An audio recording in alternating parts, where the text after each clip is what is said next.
Ladies and gentlemen, welcome to another episode of James's Corner. I am your host, James Richardson. And today, before we get started, I just want to remind you guys to subscribe and also remind you this is a fan generated show. So if you like the work that we are doing, I will put the link in the description to donate to the show. Today, I have a very special guest. He is a father, husband, artist, a survivor of cystic fibrosis, two double lung transplants. I'm a previous pastor, and I'm excited to get into the conversation with him today. My guest today is Dylan Mortimer. Dylan, thanks for coming on the show today. Yeah, absolutely. Thanks, James, for having me. Yeah, absolutely. So I want to kind of get right into it. If you would like to introduce yourself to the audience, kind of tell us who you are, where you're from, and we'll just kind of start there. My name's Dylan. As James mentioned, I was born with cystic fibrosis, diagnosed at 3 months in 1979.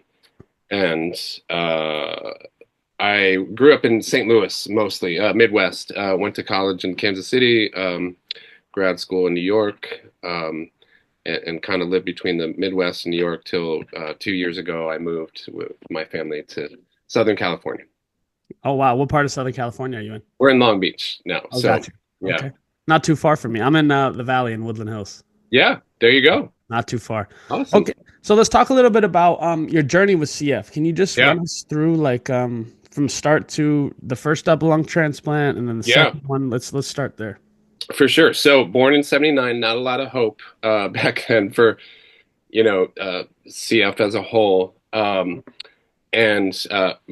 brother was diagnosed also 2.5 years younger, and we just kind of fought through it together, and was able to do did pretty well in childhood. Didn't have to have a lot of hospitalizations, and was able to do sports and a lot of regular stuff, and didn't really affect the day to day all that much. So like middle school, high school, started having to do more hospitalizations. But yeah, when I was born, average lifespan was around 14 to 17, something like that, So it's over 60 today, so it's come a long way. So medications came along, here and there and helped. But I was able to go to college, did art school, and just with the sense of like, if I don't know how long I'm going to live, I might as well do what I want to do, do what I'm passionate about, what I care Right. about. Just dove in art school like that. But then, yeah, was able to got married. Yeah, and we had two boys through in vitro, and so all of that happened, and then my lung function started plummeting.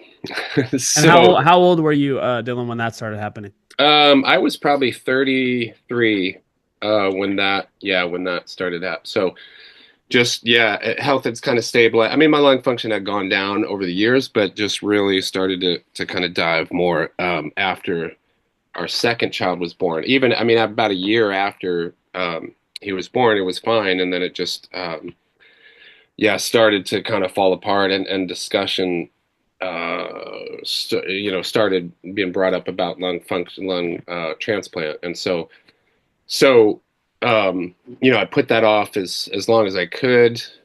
Kept fighting it off, trying to get to Trikafta, drug modulator that's really helped a lot of people. I was on Orkambi, the drug before that, and it worked okay, but wasn't quite what they were hoping in terms of lung function help. So, but did not make it to Trikafta. I was about a year short from that. Got transplanted in 2017. Got listed in 2016.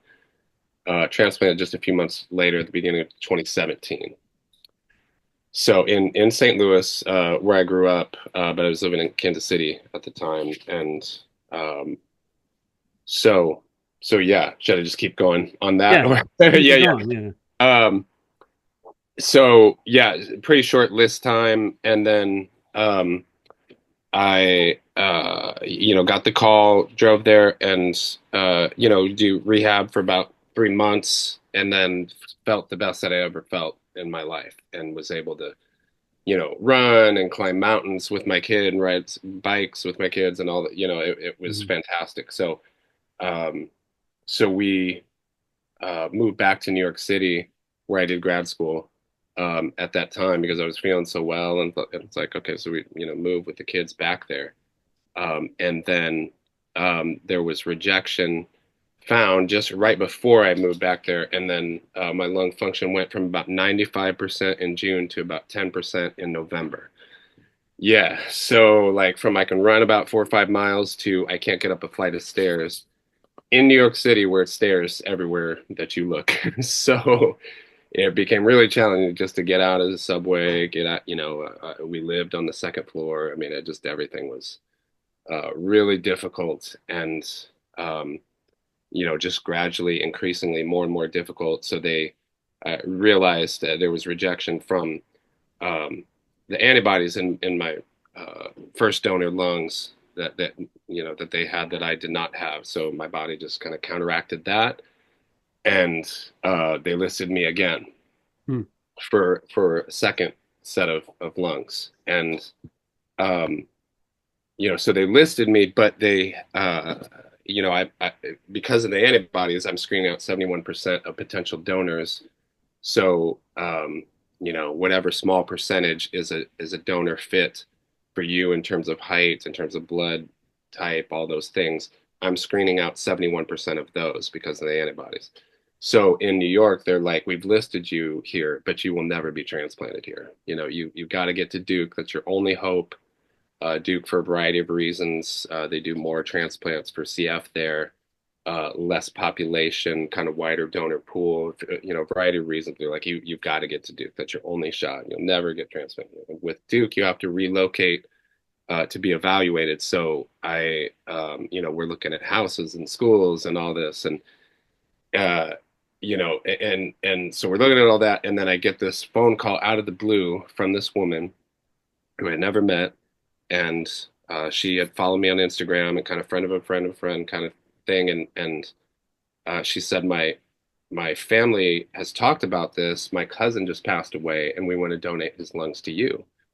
And I'm going, first of all, thank you so much for thinking of me. I'm really sorry for your loss, and that's really sweet of you to even think of me in this time. But second, that's not how this works. There's a protocol and there's a list and there's a way that these things are done, and this isn't the way. So thanks for thinking of me though. And so we hang up, and she's like, okay, and so hang up. I never thought about it again. I didn't tell my family. I mean, it just, it was a very sweet phone call that wasn't going to work. And the next day, my doctor called and said, this woman has called and she has lungs for you. And I go, first of all, you can do that?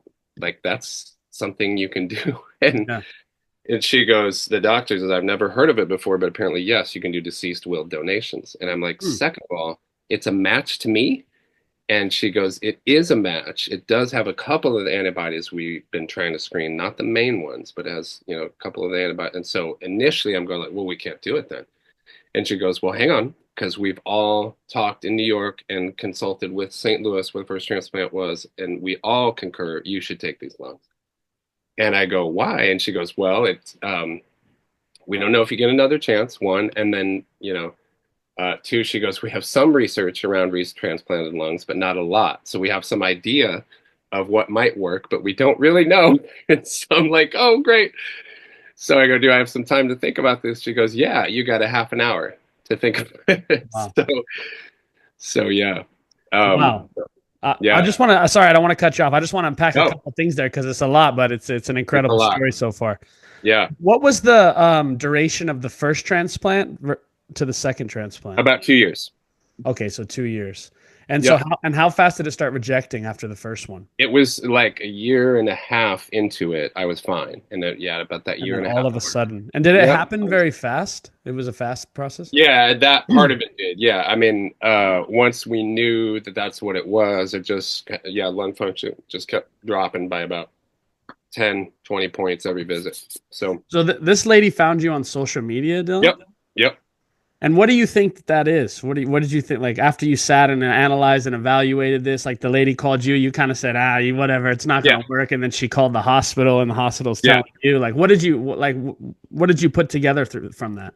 Um, that this is miraculous, I Yeah. mean, it was like, I mean, we have been praying and asking for a sign and asking for, help and all these Wow. things. And then this shows up. I mean, it's like, come on now.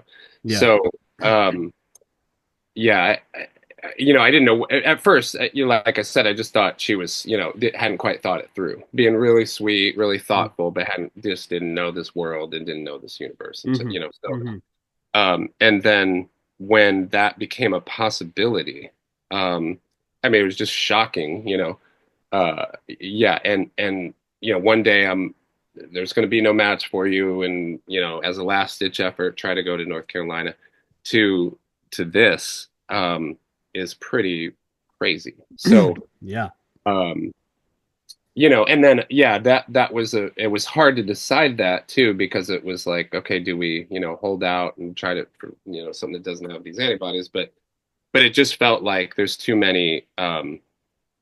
There's still so many steps in the process. If it's not meant to be, then it won't work out. But it did. All of that worked out. So they Okay, flew. so Yeah. just yeah, so they tell you that the lungs are you can get the lungs, and then what happened after that? Yeah. So they fly a doctor from New York to Kansas City, where the lungs were. Lee Summit, Missouri was the place, and they look good. They call me saying they look good. They'll go up and be at the hospital by 1 in the morning. We'll know by 5 if it's a go.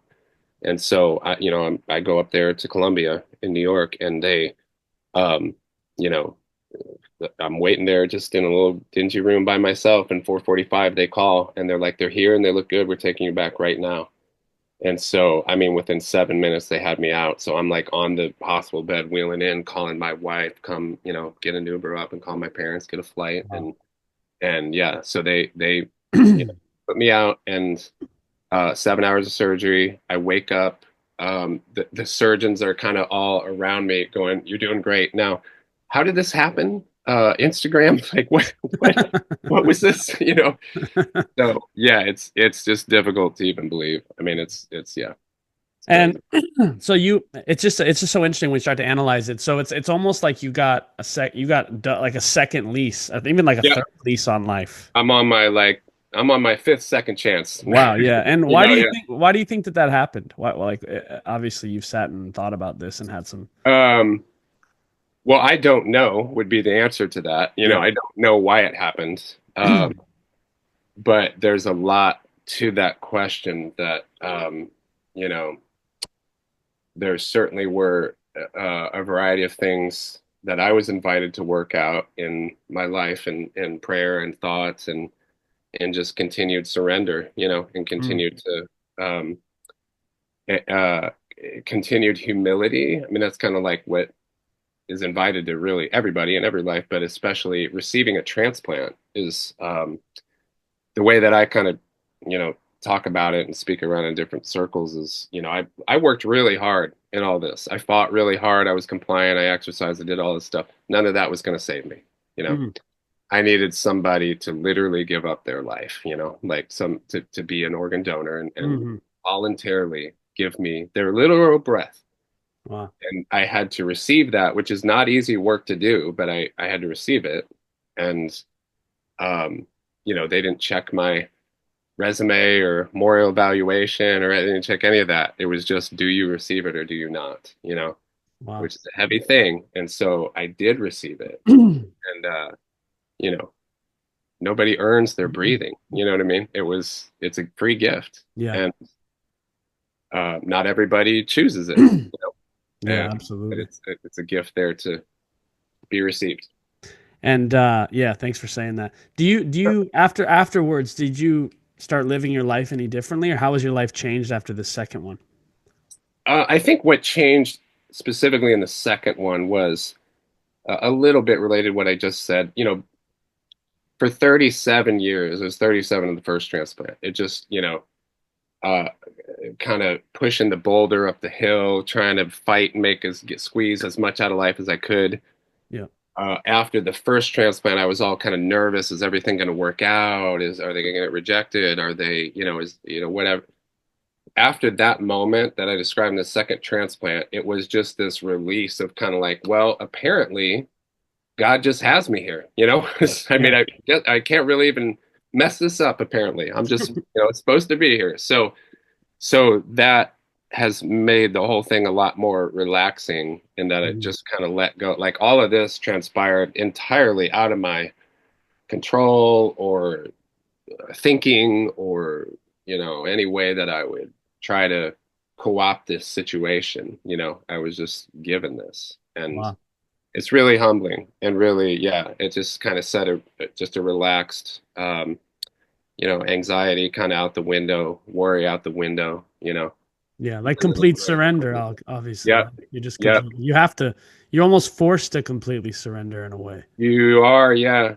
Yeah, I mean, you're just forced to receive that. You're invited, not forced, but invited to receive that which you can't do for yourself. I can't give myself new lungs. Yeah, But who among us can give themselves breath? Yeah. exactly. Exactly.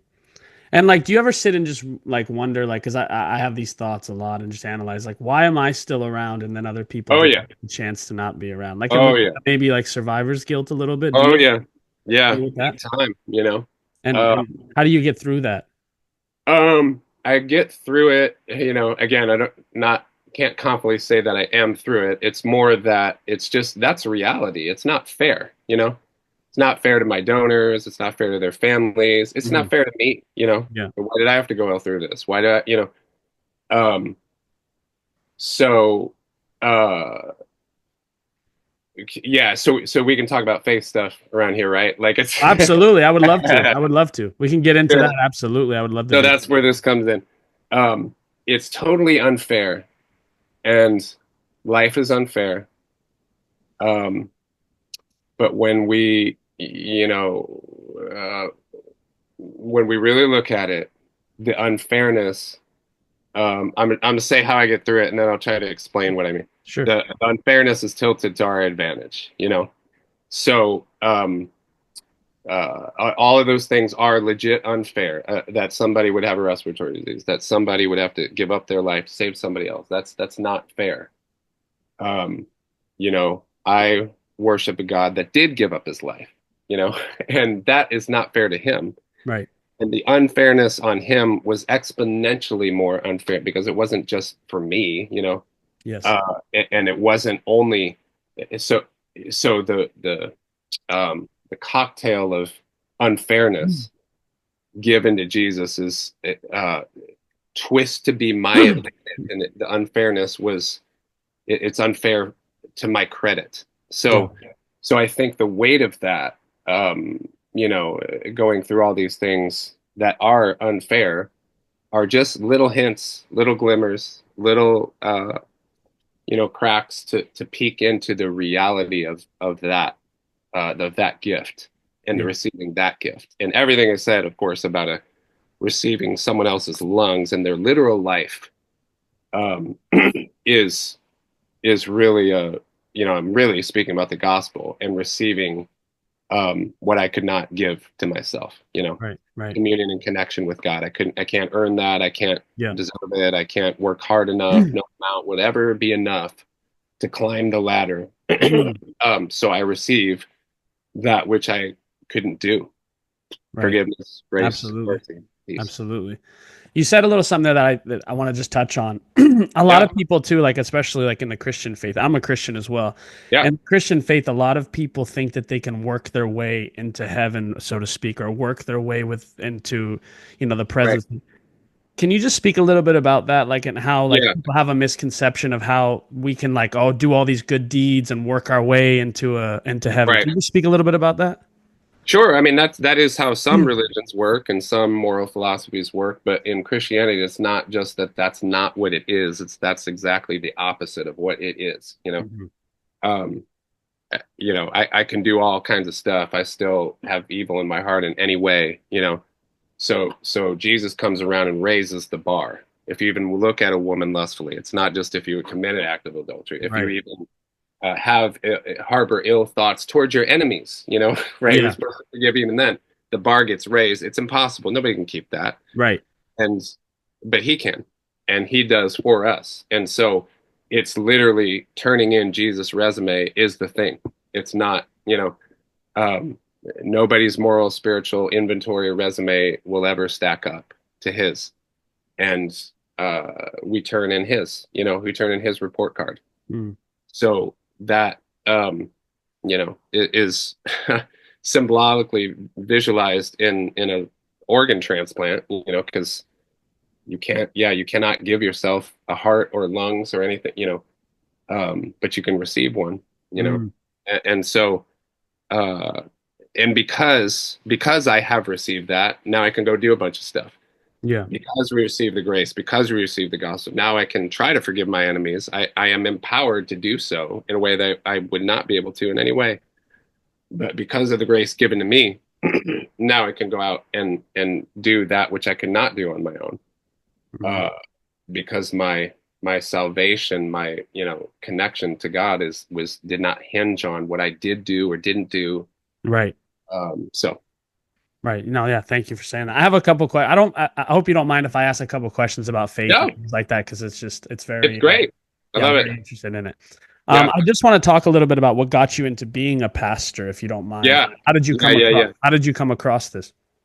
My dad was a pastor growing up, and I respected him and loved him. But I would look at him every day and be like, "If there's one thing in the world I don't want to do, that's it right there." Just Why? being How come? How come? being in front of people, the Yeah. drama around church and Right. politics and Yeah. just personalities and all that stuff. So I go to art school, which I love doing, but then had to get like an actual job, as you do, and then uh, so this church I was going to at the time invited me to be an intern at this church, and I did. But I was there for 2 years, and like, this is not for me. I got to go to New York and be an artist. And so I did all that, applied to grad school, and got in, and was figured that's what I do for the rest of my life. But I met my wife 4 days before I moved to go to New York City at the church that she was visiting, the church that I was working at. And so I met her right there. And so we got to know each other long distance and got married actually that summer. And she moved out to Brooklyn with me. And then, finished the degree, and then kind of knew I'd be coming back to that church to work with them more. And still, again, didn't think I'd be. I guess I did think I was a pastor at that point, but the guy that was the lead pastor, right when we came back, moved on to another church and kind of just left it in our hands. So Hmm. you know, so it was sort of trial by fire in that, and never had preached a sermon or anything like that, and just jumped in, and yeah, that was the calling at the time. So it's very, very difficult, and I loved it a lot. Right. Um, yeah, a lot of drama, a lot of just the joke is that ministry would be a lot easier without the people, right? Oh, right. Ain't that the truth? Yeah, right. Yeah. It's funny So because people are always like, "Oh, I don't go to church because of this, and this happened to me." And it's like, well, it's not about the people, right? It's right, about God. But a lot of people have that misconception too, they especially. do. It's like not going to the gym because of out of shape people. Exactly. Yeah. Once you start to put it in perspective like that for people, they're Yeah, like, oh, right, right. That makes sense. of course, Um, that's where the out of shape people would be. Yeah. yeah, exactly. Exactly. People think that you have to get holy to go to church. It's such the opposite, right? It's Uh-uh. for the No, broken. It's for no. the sinners. It's Yeah. interesting. Can you some of the experiences you experience as being a pastor, like anything that stands out to you, like anything like miracles, some of the stories you heard, anything like that over the Yeah. years of you being in the faith, can you just tell us a little bit about that? Yeah. I mean, a billion things to talk about, but I'll talk about this because, with CF, not unlike perhaps a lot of other CF or people that grow up with some disease of some kind, you kind of, um, you don't want pity. You don't want your whole life Right. to be about that. You don't necessarily talk about it a lot. So I didn't talk about it a lot. People knew that I had this thing, but Um, and people prayed for me. I wasn't going to, say no to anybody asking for prayer, but I Right. wasn't really seeking it out. Right. I wasn't really aggressive with that. And, for, again, all the reasons you'd expect. I mean, I, prayed for healing. Other people had prayed for me.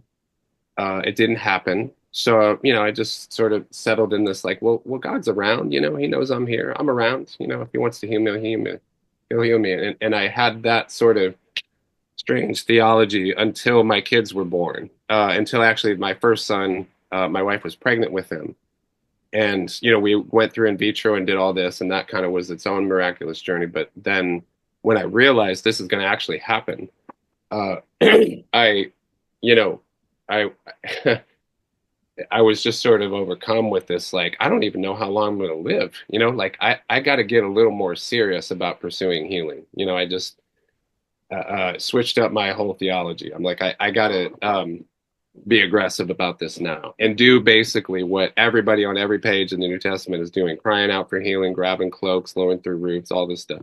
I got to do that. Mm. So I just got my hands on every book on prayer, healing prayer I could find, and asked people to pray for me, which was a big, humbling, difficult thing, right?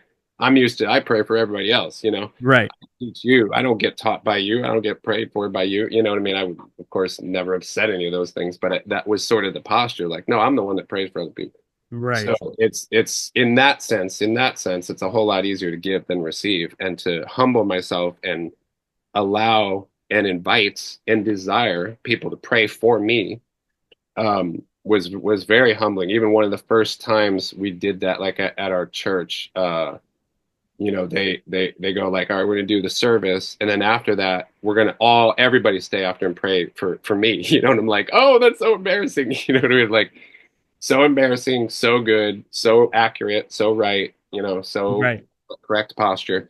And so I just started to receive that healing and just get around people that were a little more kind of grown, a little more experienced in that kind of stuff. And so that was its own beautiful journey up to the time of the transplant, first one, and that happened, and it was beautiful and miraculous in its own way. But then here I am again at the Valley, in New York City, can't hardly move, and I'm trying to get upstairs and get to the hospital, do all these things that I can't, and I'm on 10% lung function. So the need for prayer heightened, and it was again going to that space of just like, okay, God, what do you have for me here? What do you want me to know? Where are you? Who are you? Mm.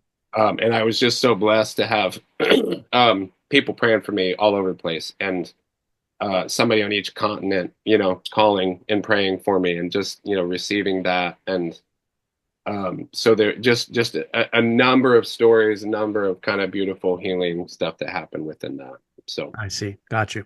And what yeah, I just this is a question I've always asked myself too, and I'm sure you have. Why do you yeah, think that why do you think that, for instance, we were born with cystic fibrosis? Why do you think people are born with cancer? Why do you think people are born with these yeah, illnesses? Like from a faith, from a pastor's perspective, why do yeah, you think that?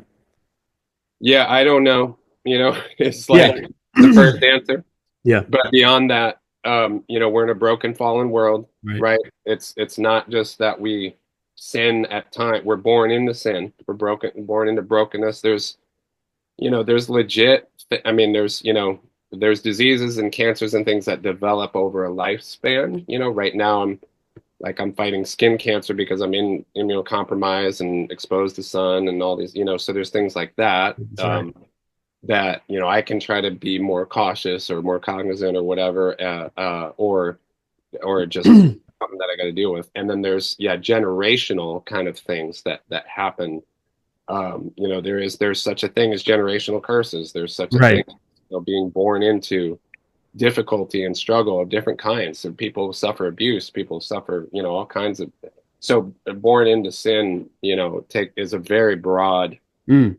picture of a host of problems that can come into a person's life. So Can we talk a little bit about generational curses, Dylan? If you sure, man. Yeah, we're gonna get in deep here. Yeah, Yeah, please. I'd love to, yeah, if you don't yeah. mind.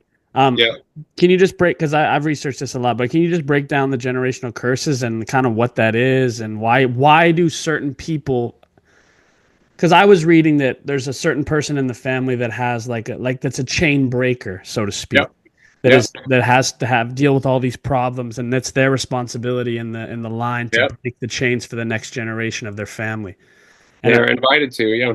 they're invited to. So can you just break that down of like why are they specifically chosen, or what is that? Can you just break that down? Yeah. Yeah. Great questions. Again, most of these questions you ask, I'm gonna answer with I don't know, Sure, but sure. because we don't see, we see in part, but we will see in full. So Right. um, so yes, so people curse themselves, people curse future generations in different religions and different spiritualities, in different occult practices. That stuff is real, and it if it wasn't real, there Hmm. wouldn't be like growing, you know, numbers of people involved in witchcraft and entire sections of that kind of occult stuff and Barnes and Yes. Noble and that kind of stuff. If there's Right. no power in it, there it wouldn't, people would have figured that out a long time ago. None of this Hmm. is real Hmm. and don't waste Hmm. your time. Hmm. There is power, it's just not the right kind. Right. So, um,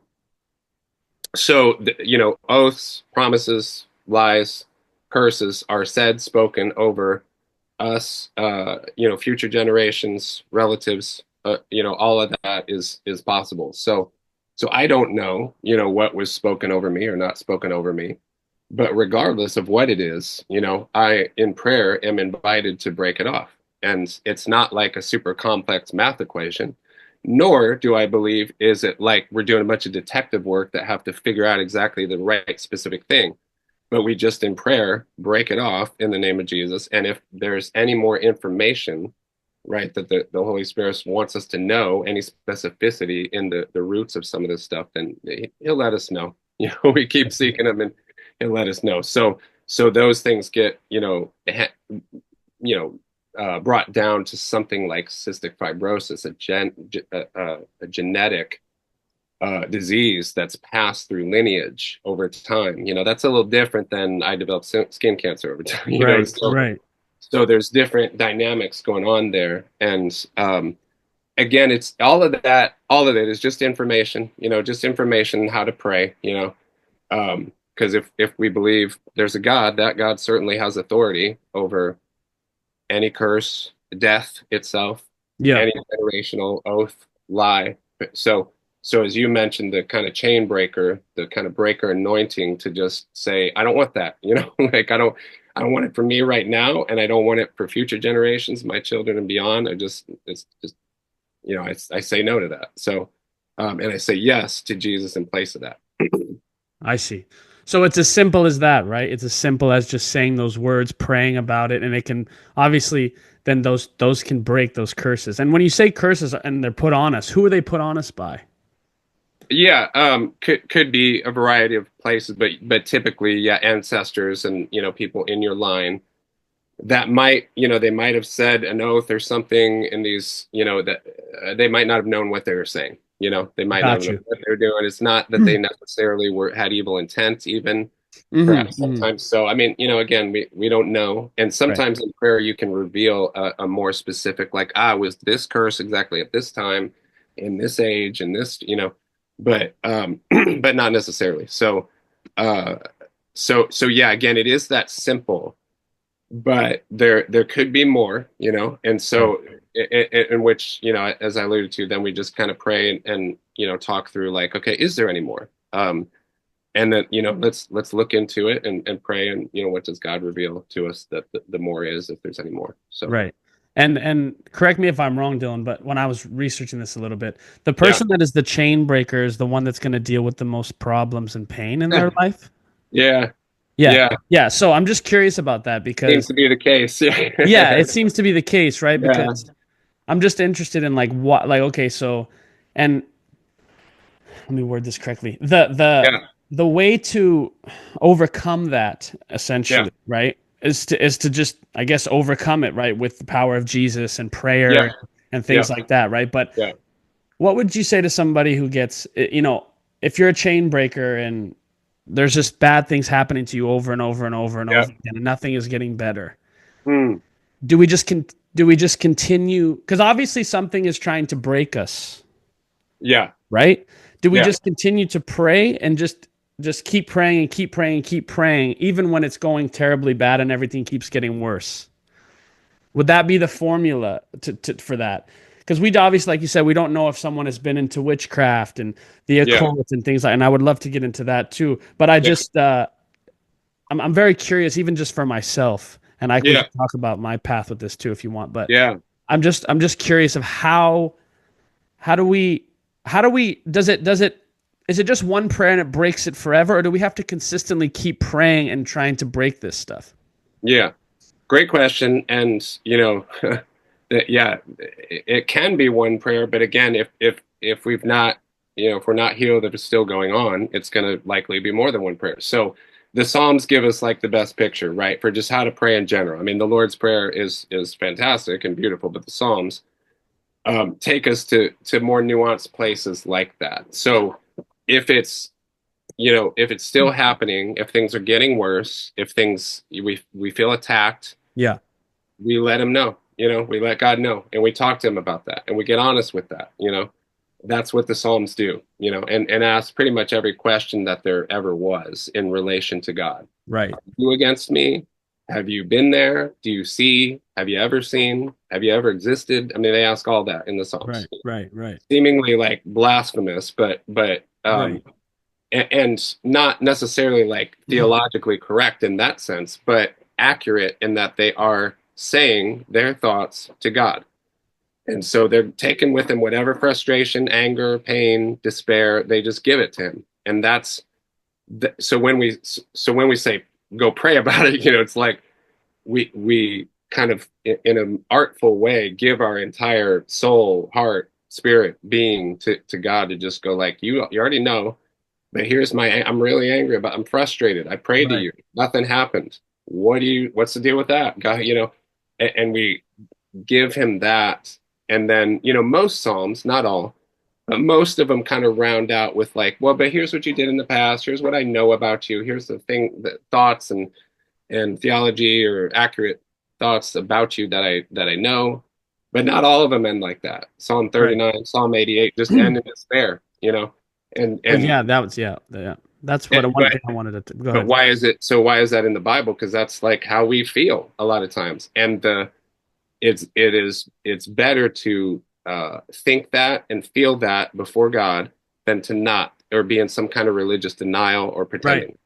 Right. So, which is kind of the story of Job. He says all sorts of blasphemous things, but he says them before God. And even at the end, right, God comes back and kind of rebukes Job, but he rebukes the friends of Job more harshly. They were trying to offer all this religious advice, and it just didn't apply. And God says to the friends, "You have not spoken accurately of me as my servant Job has," which is like, what is that?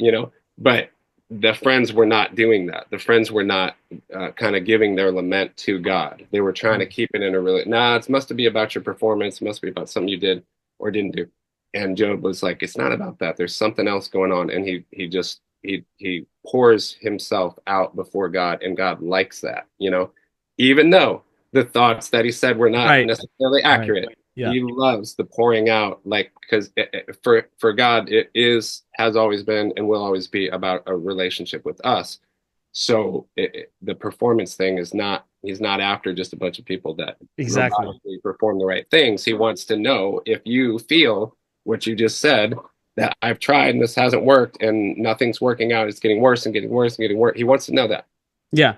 And honesty and transparency, right? Like complete honesty and transparency, even if it sounds bad, because like you said, a lot of people when they pray, they want to like it's got to be like articulated perfectly and like they're Be writing some polite. sort of Yeah. poem or something. Yeah. And it's like, no, just have a conversation, That's right? right. That's right. Yeah. Yeah. Like you're having a conversation with a friend or a father figure or anything like that, right? Being Yeah. honest and transparent, even if you're frustrated or even if you're angry about Give something, it to him. give it Even to if you're them. bored, even if you don't care, Yeah. if Yeah. tell him that. If you're bored, if you're apathetic, don't tell him.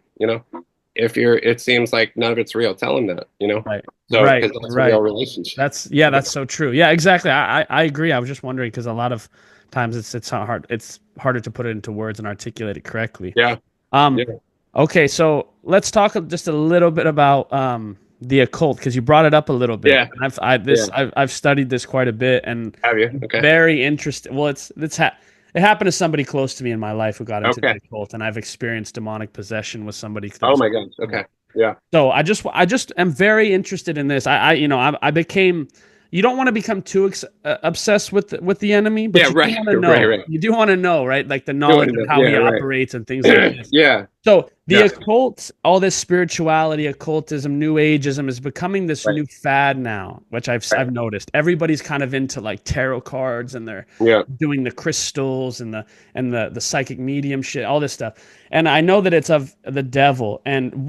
But why do you think that it's like become? Maybe that's not the right question. Can we just break that down, like discuss the occult a little bit and how it's kind of taken over and why it's happening and what kind of happens? Like, why does somebody I know the answer to that. But why do you think somebody Yeah, gets into the occult? Like, why? Well, let's talk. We analyze that together maybe a little bit. there's power in it, you know. It's just not the right kind, like we talked about earlier. I Right, mean, you right. know, when people realize there's some power in darkness, and then they Yeah, kind of dip into that. So yeah, I mean, a lot of just occult, you know, or whatever practices are like, oh, it's no big deal. We just kind of, you know, it's just a community thing. We gather together, you know, Freemasonry and, you know, things like that. It's like, oh, it's a social club, you know, right. when, but kind of what defines a cult in my mind is not that even they believe some crazy stuff, you know, Yeah, like I believe some crazy stuff, but that it's hidden, you know, what their real intentions are hidden. And so up front we say this, oh, it's just a social club, but back here there's all this deception and levels of kind of yes, lying and, you know, that you don't really learn until you're deeper into the thing and, you know, and more intertwined in the whole organization. So yeah, I mean that stuff is real and there's power to it, just not the right kind. So people get involved and, you know, it's enticing in a variety of ways. It might just be enticing for community or whatever it is. right. Kind of get in deeper. Usually, almost always, without knowing what they're saying yes to or getting into. So And it is demonic, right? yeah, um, yeah. So just again back to that, the powers come from one place or another. You know, from Right. light or dark. Which one? Which one? You know. Yeah. Yeah. The artist in me, I'd love to say it's a little more nuanced and it's a little more, but Hmm. you know, it was just yeah, I've just kind of been through too many examples of like, yeah, if it's not sourced in truth, if it's not submitted and humbled before, you know, a righteous judge, then you know what is it exactly? Yeah, Yeah, and it's interesting because when you read even the Old Testament, there's so many times where it's like, stay away from the false gods, the yeah, divination, the sorcery, yeah. and the psychic mediumship and things like this. And I Hmm. thought it was very interesting because when I started studying it, the only reason I started studying it is because I happened to a person Mm, that I loved very much. And mm, then what happened was is I started researching and understanding how the enemy works, which I'd like to talk a little bit about that if you don't yeah, mind. yeah, And how a lot of times in these occult things, when they're doing these ceremonies or when they're doing hallucinogens and they see these things and blah blah blah, the devil portrays himself as a being of light, right? So he tries to mimic everything God does, but he can't be sure, God, but he tries to mimic everything. And that's how he kind of tricks people. He pinpoints on their trauma and right, gets them to kind of think that this is going to be the way that they're going to heal and oh, I'm this and I'm that and right, kind of just confuses and deceives them in every way, right? yeah, And can we just talk a little bit about how the enemy works in yeah. certain ways? Yeah, I mean, some people put it like he doesn't have really any power except to trick your mind, you know, Mhm. and to deceive you, and to yeah, thinking that something that's actually bad is really good for you, or vice versa, you know. And yeah, it's very deceptive and you know very manipulative and very yeah. So um, yeah, Gotcha. that's how it works. Yeah, yeah, Oh, yeah, yeah, yeah, no worries. I just wanted to bring that up. yeah, Um, yeah, with the way the world is, I only got a couple more questions for you, and I'll let you go. yeah. The way the world is going right now, what kind of time do you think we're in here, Dylan? Like, what do you think this is? As you look around and see the way the world is going, some of the, Um, yeah, go ahead. yeah, yeah. So um, you mentioned earlier, like people read Revelation or you know different kind of end time stuff. It's one of the biggest things is not get too distracted, right? So it's very important. It's very very important. But we were told from the beginning, right? Jesus says again and again and again, you will not know the day or the time or the hour. Hmm. Not you know we see so important to look, and we can see seasons and we can see times. We can that's important to study and look, but the real point to me is that act right now as you would as if this was the last moment. You know what I Hmm. mean? Like so any amount of teaching or like deep dive into these are the signs and that's the season is going to result with the exact same application. I should be acting right now as though this was the end times and you know that's how the disciples were. They thought Yeah, Jesus was coming back in their lifetime. The application is always the same. Like do it right, whatever you want to do that you think you should do it when the end times are do it right now. So right. So repentance and things Yep. like this. Yeah, repentance, sanctification. If there's, God, a calling that you feel God is leading you to, do it.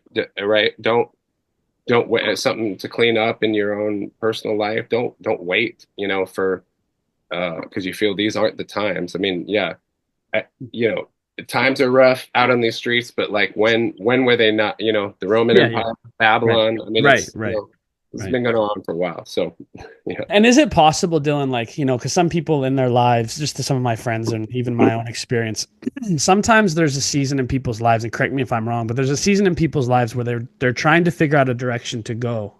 Yeah. And they can't seem to find a direction, and God isn't giving them any clarity in this season of their life. Yeah. Yeah. Is the best thing to do in that season of somebody's life is to stay and wait for God, or Mm, to try to do a bunch of different things and try to like, if you know what I'm yeah. saying, like Yeah. Right. because Right. Right. because Right. you're in a season where maybe like Right. nothing's working out for you and you don't know what direction to go and you don't have any Right. clarity and maybe you're starting Right. over from something. Is the best thing for us to do is just to fall more into God and Jesus and the Word, or try to take it into our own hands and try to, like, I know it's a tough question and we obviously. Um, Oh, go yeah, the best thing always to do in every situation, in my mind, is fall deeper into God right. and dependency and surrender. Always. Yeah.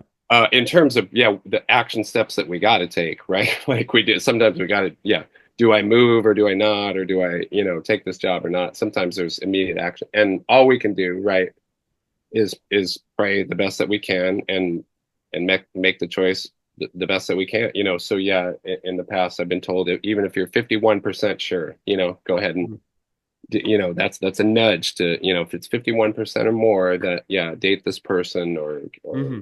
marry this person, or go forward with this job or that career, then Right. then there you go. But if there's yeah, so there's different kind of ways to pray through that. um and yeah, as you alluded to, there are such thing as like, okay, I got offered two different jobs. Which is the right one? There might not be like a right one. Just Right. doing it the best I can, and there'd be fruit in either way.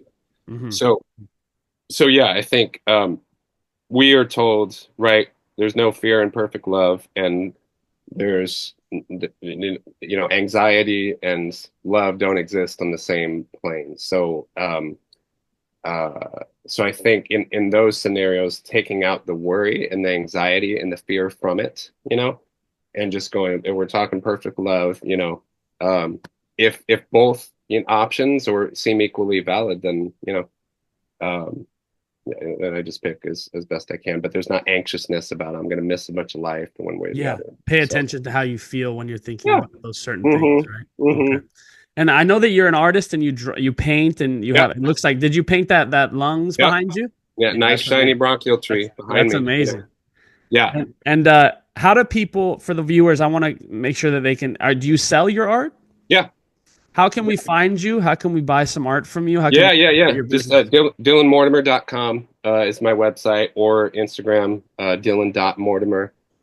So yeah, message me in either case. And yeah, there's plenty of things. So I what I do largely is take symbols of the vernacular of our CF existence, bronchial trees, pills, scars, cells, x-rays, ambulances, and transform those symbols to be from the traumatic events that they are into these glowing, hopeful, I say aggressively hopeful, aggressively joyful, bathed in glitter. And glitter specifically because it's dirty and spreads everywhere and people hate it just like disease. Yeah, And that's yet, a good point. and yet they love it because it's transformative, it's beautiful, it's shiny, it's evocative, it's baroque, it's all these things. Um, so I can't stop bathing things in glitter. There's probably glitter on my face right now. It's just this kind of beautiful transformative thing, because all these symbols, while they've been difficult, have also simultaneously saved me. Pills, Wow, scars, like yeah. I'm alive because of the scar that's running across my chest. I wish nobody ever have anything like that. And yet I breathe because of it. So, Yeah. you know, which again, like everything I do um, a metaphor on the reality of the wounded healer Jesus with the scars. He reappears in resurrected form to the disciples with scars on his hands, which is Yeah. such a heavy, like, why did he keep the scars? You know, So they knew it uh, was him, right? that's right. Yeah. That's right. So, Yeah. anyways, yeah. Amazing. Well, Dylan, I appreciate you coming on. I really Yeah, appreciate your intellect and the things like that. Would you mind closing us in a prayer? Is that okay? of course. Yeah. Thank you for having me, James. Yeah. Yeah, of course. Uh, well, God, thank you for this time. Thanks for just a chance to get to talk about these really important things. And we thank you and praise you, who you are the healer. You are the great physician. It's not just something that you do. It's by your nature is to heal. Your nature is to set free, to save. You want everybody saved. You want everybody healed. So we pray for us, and we just pray for anybody out there, whether they're struggling or doing great. We pray for that you would draw yourself closer to them, God, and just bless everybody out there. Um, Thank you so much that you love us all way more than we could ever love ourselves, and you love us way more than we'll ever know. We just thank you and praise you in Jesus' name. Amen. Amen. Well, Dylan, I really appreciate you coming on again. Thanks for Yeah. everything. And Thanks for guys, having me. yeah, of course, I really appreciate it. And if guys, if you want to, please go support his business, dylanmortimer.com. Buy some paintings. Um, Yeah. support the cause. And Dylan, I think thanks again for coming on. And everybody, I'll let you know when this. I'll send this episode to you when it comes out, Dylan, and then if we can Okay. share it, and we'll kind of go from there. And let's keep in touch. And Awesome. again, guys, make sure you subscribe to the channel, and we'll see you all next week. Yeah. Thank you, James. Of course, thank you.